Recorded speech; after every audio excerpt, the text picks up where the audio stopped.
The next is the counter menu. So if you hit your daily recorder, you can come in and see this is your resettable recorder. You can again here see your hours, travel distance, fuel consumption. You can see how many tons you chopped, how much inoculant you put on, as well as if you're trying to see what the true average of the moisture of the crop is, come in here, reset it.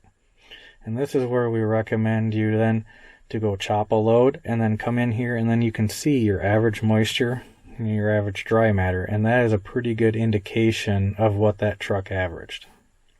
And then also you have your total sum. So you can see with this machine it has 362 engine hours, the cutter head hours, and it gives you all of that information.